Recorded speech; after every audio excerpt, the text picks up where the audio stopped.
Just going to do a quick paraphrase of the first bit of the Bible verse we just saw on the video there. He gave them directions so they knew where to go. He gave them a list of things to check for. Are the people big and strong, or are they weak? Few or many? What kind of land?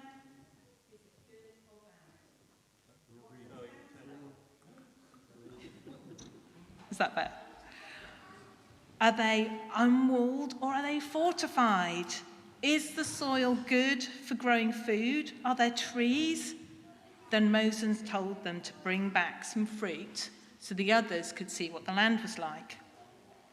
I wonder, have you ever moved house before? It can feel a little bit stressful and overwhelming, a bit scary. Will I make new friends? Will I like it there? But it can be an adventure too. When you're going to look for a new home, you make a wish list of all the things you want the new home to have. On Moses' wish list are things like, what's the soil quality? And if you're a gardener, that might be on your wish list too. But I think our lists might look a little bit different. My list would have a utility room, because I don't have one, and I think I'd really like a utility room. It would have a garden, off-street parking, a spare room so visitors don't have to sleep on the sofa bed in the living room. What would be on your list? Let's have some ideas. Chrissy, could you come and maybe write some ideas down? So throw some ideas at me. What would be on your wish list if you were moving house? A downstairs toilet. Anything else? Children, what would be on your wish list for moving house? If you could pick your dream house. A big garden. Silas? A what machine? A sweets machine. Peter? A garage. A swimming pool. A man cave for my dad. Another swimming pool. Lots more space. A giant trampoline. Gymnastics equipment. Wow, I think we're dreaming big here, folks. Bunk beds. A big house. Right, that's brilliant. Tom.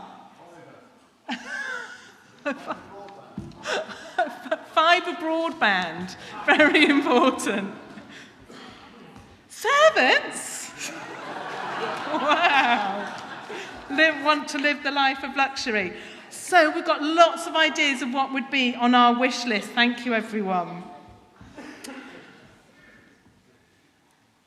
Have you ever moved house without seeing it first?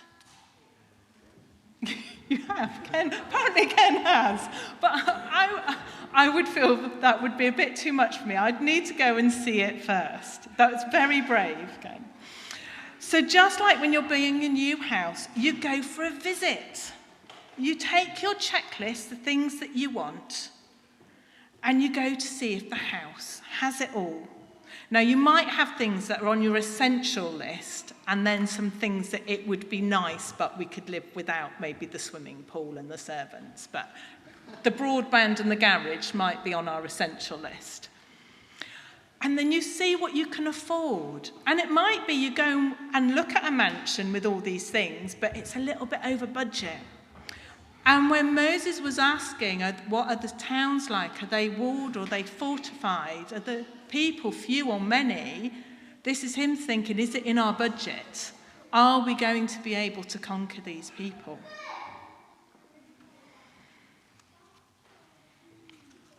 Now, they were spies rather than just viewers because, and this is a rather big but, the people in Cana didn't know they were selling. So they had to go in. It's like Mission Impossible.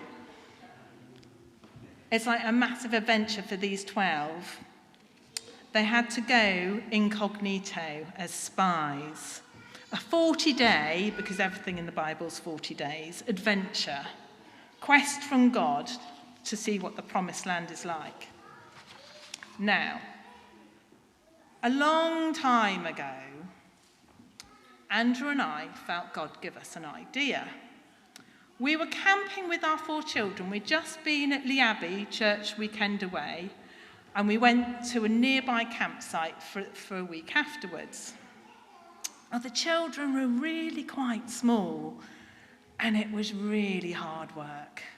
And Max kept running away, and we were exhausted. And one evening we sat down and we were looking out at the view, really wishing we could be enjoying our holiday just a little bit more than we were. And we're thinking, wouldn't it be amazing if there was a campsite that catered for families with children with learning disabilities? And we started to dream about running a campsite. And whenever we remembered that dream over the next decade or so, it felt like God was saying, hold on to that dream, but not yet. Wait. And then about 3 years ago, we revisited that dream and felt God wasn't saying wait anymore. Now, as you know, I have the most amazing home group. You all know how amazing my home group is because just a few weeks ago, they raised over £2,000 for the Life Project. They're like amazing at putting on events and things.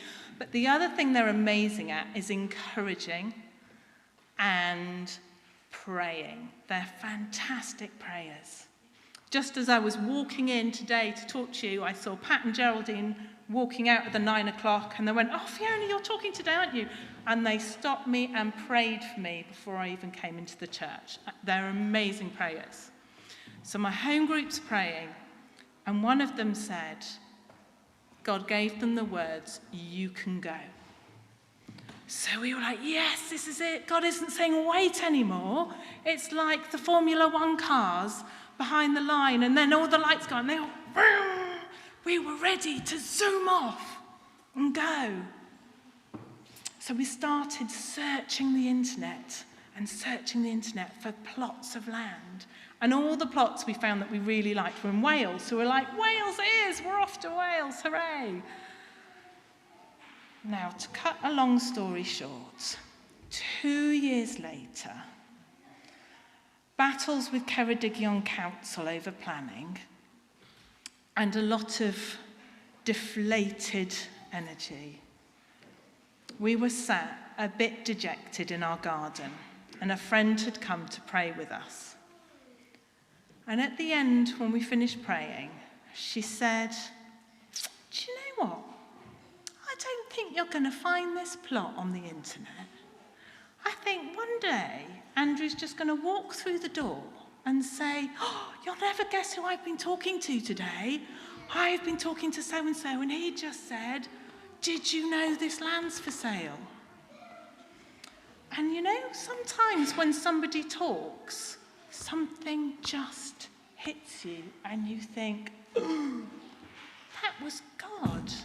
I had one of those moments. I thought, oh, that was God. Now, a year later, after that conversation, so we'd totally forgotten about it, Andrew came home one day, and he walked in the door and he said, Fiona, you'll never guess who I was talking to today. I was talking to Chris, and he said, did you know the land opposite my orchard's for sale? And it wasn't on the internet. So, instead of Wales, instead of, we were looking at quite small plots in Wales. In one of the plots we turned up at, and Max got out the car and went, this isn't big enough for all of our dreams. So instead of a small plot in Wales, God led us to 9 acres, 30 minutes away in Somerset, in the village Andrew grew up in. So he was leading us home. On our wish list we wanted some mature trees, and we wanted space to grow our vegetables. This land has a woodland, not just a few mature trees. Gideon loves birds, and one day we recorded that he'd seen over 30 different varieties on the land, including woodpeckers, goldcrests, a barn owl. I love wildflowers, and particularly orchids. And this land has over 3 that I've identified so far, species of wild orchids. I mean, God is going big in blessing and abundance here. This isn't just like, I'll give you what you want, your little 4-bedroom semi. You can have the garage, but you're going to have to go without the swimming pool. This is like God saying, whoa, no, here's the promised land. Now, it's not a fairy tale ending. It's not, now we've got this land, life is amazing and nothing goes wrong. Andrew's got a really physical job. He comes home exhausted and aching. We have 4 children who are various degrees of neurodiversity. Parenting is hard. I have health conditions that affects pain and energy. Those things haven't gone away. It's not like, that we've got the land, now life's perfect. I still have my wilderness things that I'm dealing with. But being there is bringing back joy. Being there is bringing back rest. It's become my place to rest in God. It's becoming my place where I spend time with God. And that's really important. Being there, we have so many ideas of what we can do now, not just camping for families with children with learning disabilities, but the ideas are just coming, and God is still saying, wait, not yet. What I want you to do here will become apparent in time. Wait. Getting this land isn't the end, it is the beginning. It's the start. So, they went up and explored the land from the desert to the valley. They cut off a branch bearing a single cluster of grapes. 2 of them carried it on a pole between them, along with some pomegranates and figs. At the end of 40 days, they returned from exploring the land. Can I have my amazing drama team up, please? Welcome, hello, welcome to Nash & Co. Estate Agent. I'm John Kitson. Nice to meet you. Hello, nice to meet you. Is Duncan around? Not this week, sadly, otherwise I wouldn't have to be playing the role of the estate agent in this drama. I'm afraid Duncan is off sunning himself on holiday in Polzeth. Oh, okay. That's a shame. Well, maybe we'll come back another time. Or I guess we could go and see if that other estate agent is around. Now, what was his name? You know, the chap on the high street who likes his purple suits. Good sense of humour. I know who you mean. That's Kit Johnston. Oh, no, it isn't. Oh, yes, it is. Oh, no, it isn't. Oh, yes, it is. Oh, no, it. Boys. Anyway, since you're here, why don't you tell me what you're looking for? After all, how hard can this estate agent business be? I mean, no offence, but if Duncan can do it. Okay, we need a 4-bedroom house. Ideally 5-bedroom, really. You need an office so you can stop having all the Zoom finance committee, standing committee, PCC meetings in our dining room. Okay, 5 bedrooms, and we need a garage, and we need a good-sized garden. And an extra reception room so we can have a playroom. Oh my word, do we need a playroom? So many toys, so much mess. Okay, so that's a good starting point. Here's one, 4-bedroom plus a garden office. That looks like a shed to me, and an old one at that. But have you seen the potential and visualize what it would look like with some work? I've watched enough home renovation programs to know that. And the garden isn't very big. But think of all the time you will save on gardening. Well, I guess it might be okay. What do you think, kids? But we want a pond so we can have fish and frogs. And a tree house. Yes, a tree house with a zip line. And a slide and a swing for Lexi. And I suppose you also want lots of space, a big garden, a sweep machine, a swimming pool, a giant trampoline, gymnastic equipment, bunk beds, a garage, fibre broadband, downstairs toilets, and a man cave like everyone else. Of course! Right, so I'll see what I can find, but I'm not optimistic. There's such a big wish list that we might need to enlist Hilton's genius assistance.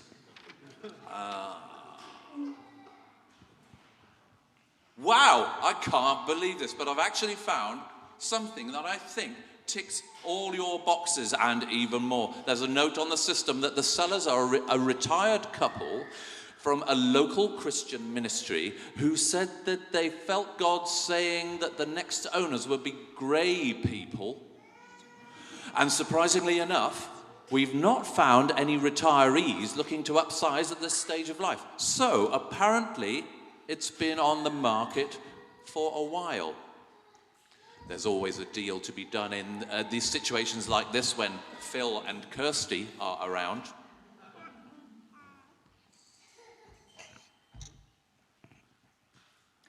Wow, that's huge. With those extra bedrooms, we could finally have people to come and stay. Now, that's what I call a home office. And look at that garden. I could even justify buying a ride-on lawnmower. It's got a swimming pool. That's not a tree house, it's a tree castle. And look at that adventure playground. It's meganormous. It's meganormous. Can we have it? Can we have it, please? Well, we'll need to see how much it is. Yikes. Does anyone know a good financial advisor? Sorry, guys. This is way out of our budget. Our dream house just costs more than we can realistically afford. Oh. Well, thank you anyway. I guess we'll just have to stay where we are.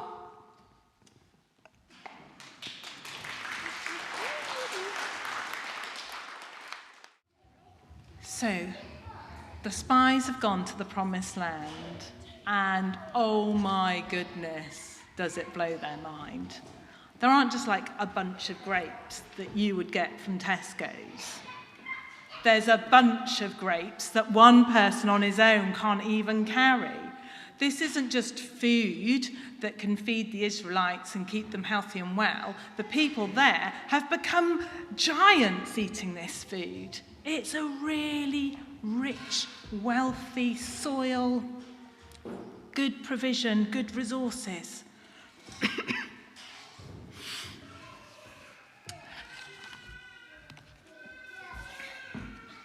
God is like that. He loves us so much. He wants to be extravagant. All we have to do is look at creation to know that. In this book of daily devotionals called Indescribable, It's got a Be Amazed section. I just want to share one of these, Be Amazed section. If you want to try to count all the stars we know about in the Milky Way galaxy, how long would it take you? By counting one star each second, it would take you 3,168 years. God doesn't just put a few stars in the sky for us to enjoy. He's extravagant in his stars. I love wildflowers. I bought a book on wildflowers because I'm trying to learn them all.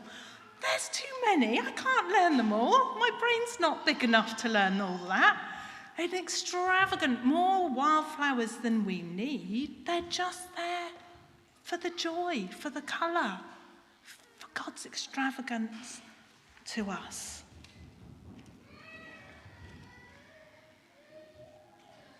In our moving house comparison, this is like looking at the middle-sized 4-bedroomed house and looking at a mansion. The question is, can they afford it?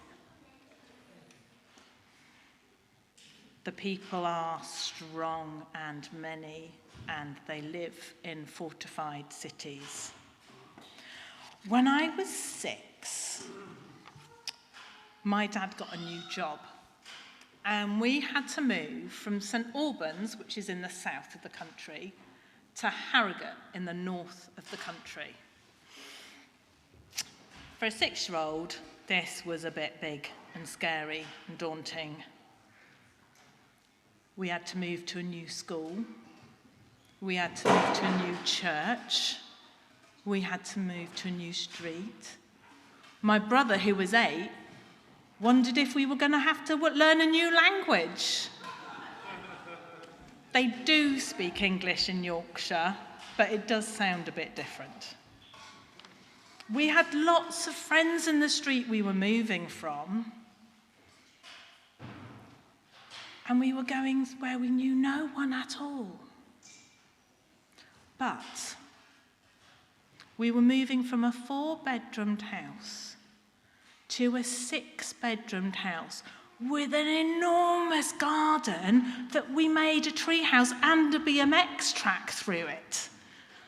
The house had 2 staircases, so you could run at one across the landing and down the other, and you could run in circles around the house. I'm sure my mum loved us doing that. But it was a big decision for my parents. It took every penny they had. The financial advisor would be saying, no, this is stretching you too far, don't do this. But they felt God tell them this was the house. And they trusted that.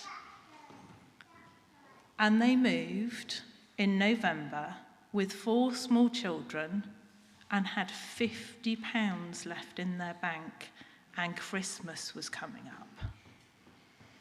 And my parents thought, Christmas dinner or presents? Christmas dinner or presents? Which one are the children going to notice less, isn't, if I can only buy one of those things? But God is faithful and true. And if we step out in faith, he doesn't leave us hanging. He shows up for us. And £50 was anonymously posted through the letterbox so that they could do Christmas for us. Now this house, which has only just gone back on the market now after 40 years, because my parents have finally decided they're too old to manage a house and garden that size, has been such a blessing to us children and our friends. But more than that, it was a blessing to the church we found to go to. Because we found a church in Harrogate that met in a school hall. They didn't own any buildings. So our big lounge was used for the midweek meetings. It was used for the Alpha course. Our garden was like the church rectory. It was used for the barbecues and the socials. By trusting God and buying the house that took all they had, it blessed God's people of Harrogate Christian Fellowship.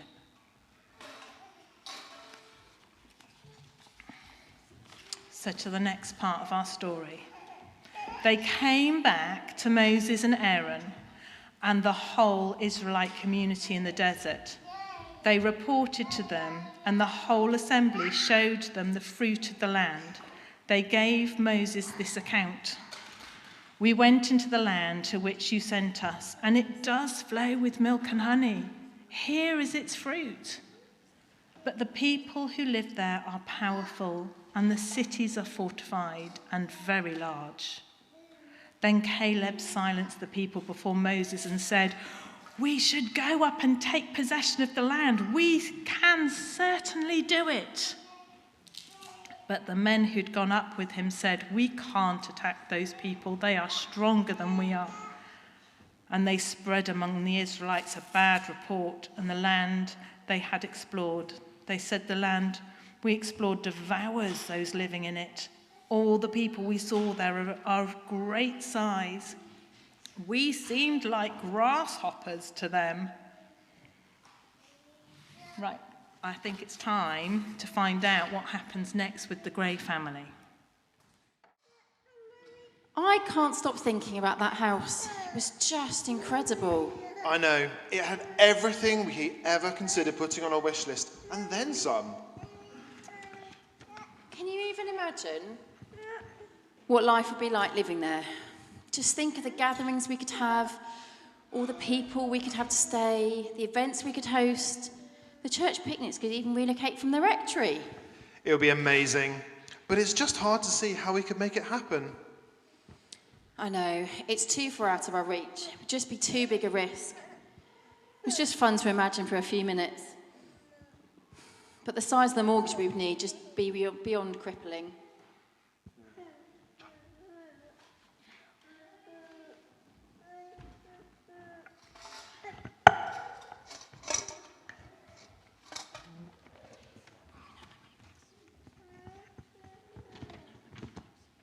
You can have my money box.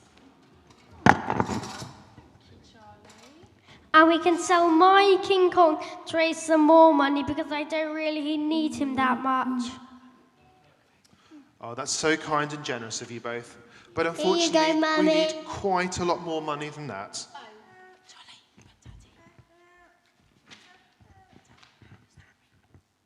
Dad, do you remember the story of Jesus feeding the 5,000? Well, yes, you're right. Mummy and I will talk about it some more. It is funny though, what they said about it being sold by retired clergy for someone Gray to buy it. Imagine if it became the Gray family home. We'd have to name it something spectacular, like Chateau Gray or Gray Manor. I'm just looking at it on Google Street View. There's a photo of the entrance. It's actually already got a fancy name. It says the house is called Yahweh.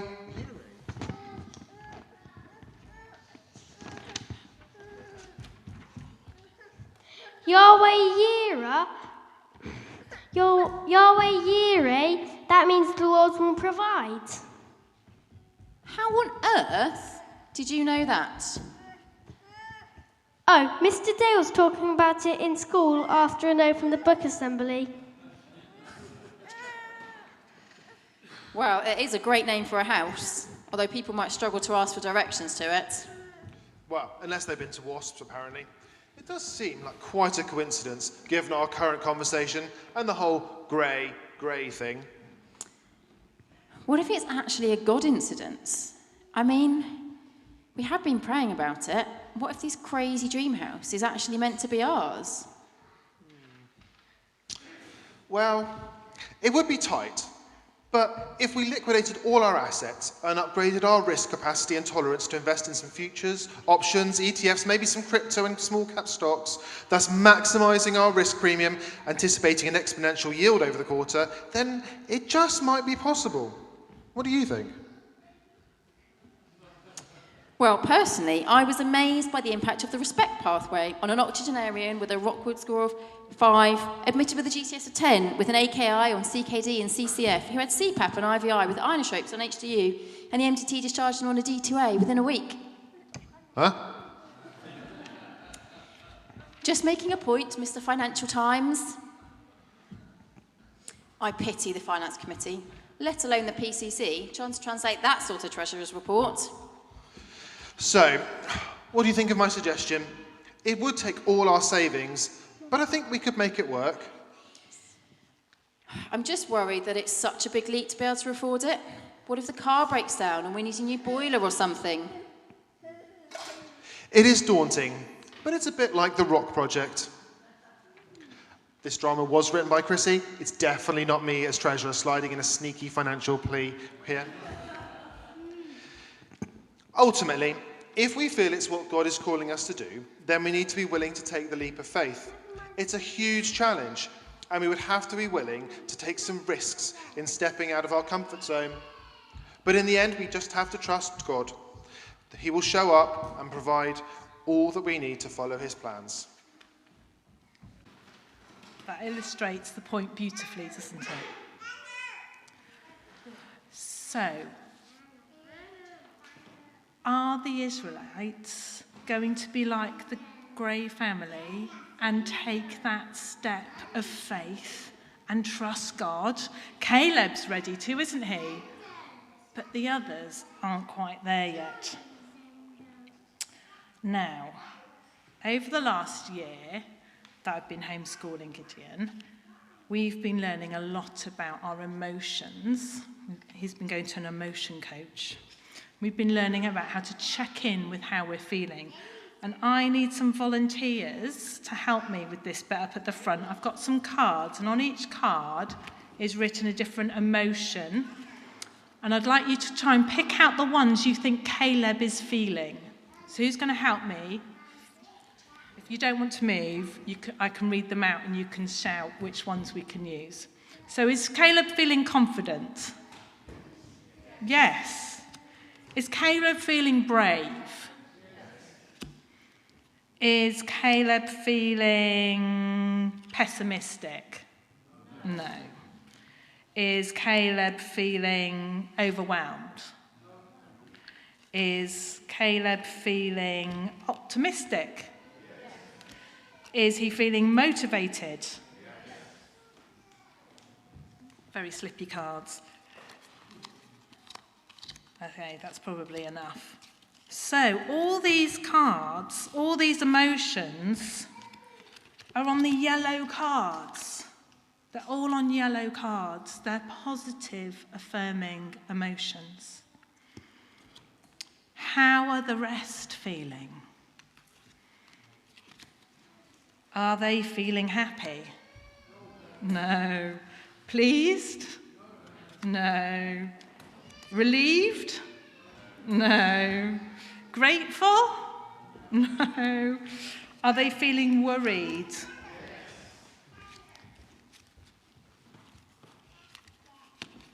Are they feeling annoyed? Are they feeling anxious? Are they feeling terrified? Are they afraid? Are they nervous? That's probably enough there as well. All those emotions, they're all on red cards. They're all negative emotions. Now, I'm going to do a bit of neuroscience here. Now, bear with me, because even I can understand this, so it's not going to be too much and over your head. This is called the hand model. So my hand is representing your brain. The fingers are the prefrontal cortex. Underneath there, my thumb is the amygdala, and my palm is the hippocampus. Now, the prefrontal cortex This is our thinking brain. This helps us to think and to learn. The amygdala is in charge of all our emotions, and the hippocampus helps us remember. When our thinking brain is connected to our emotional brain, we can think, we can learn, we can achieve, we can make good decisions. When we feel a big emotion, we talk about flipping our lids, don't we? If somebody's really cross. But we flip our lids. And our thinking brain disconnects from our emotion brain. When we're like this, we can't reason. We can't use logic. We can't remember all the things that have happened that have been good in the past. All we can do in that moment is feel the really big emotion. So Caleb, he's like this. He's grounded. He remembers the Red Sea. Caleb has been listening to this series of talks. He remembers that in talk 1, Tom told us to actively take steps to respond to God's whispers. To trust. This is the Makaton for trust. It's solid, unmoving, reliable. It's not going anywhere. To trust in God's promise for the future.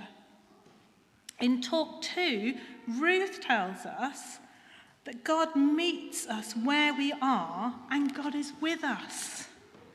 In talk 3, Tom shows us there are 2 ways to respond to threat. Through faith or through fear. Learn to respond in faith. Caleb has.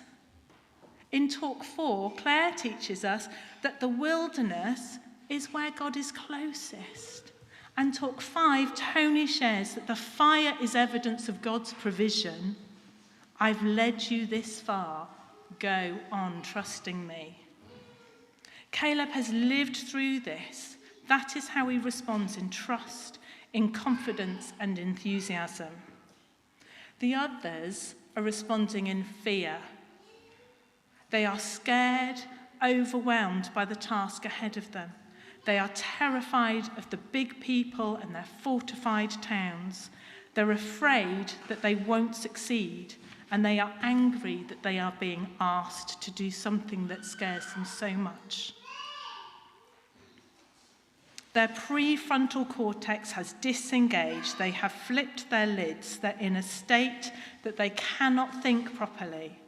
They can't make the connection that if God got them through the Red Sea, he can get them through this too. In this state, they can't make good decisions. So they're not ready to go to the promised land yet. God's got more work to do to prepare them.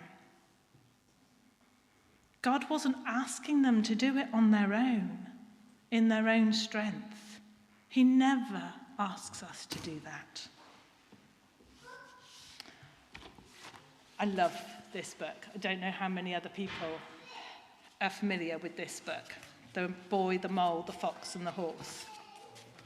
One of my favourite ones is when the mole says, "Most of the old moles I know wish they had listened less to their fears and more to their dreams." My friend has a little saying that it's just a little thing she says to herself, but it has made her achieve amazing things. It's got her back running to the gym, and it's even got her setting up her own business. And what she says to herself is, what would I do if I wasn't afraid?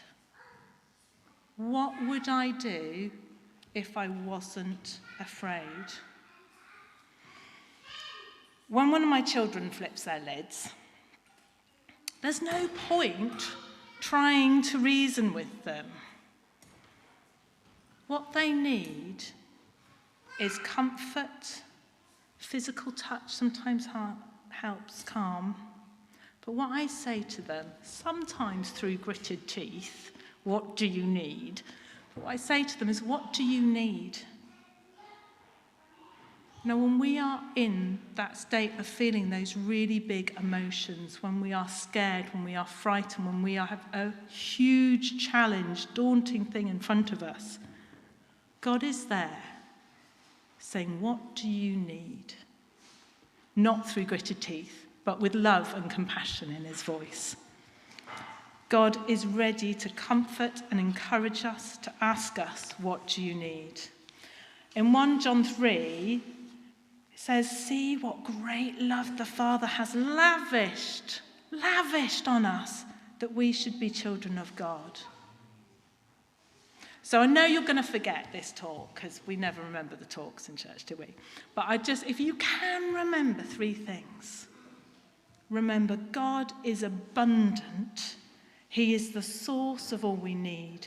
He wants to give us what we need. He wants to love us extravagantly, lavishing love on us. Love conquers fear. Be Caleb. Trust God. He keeps his promises. He shows up.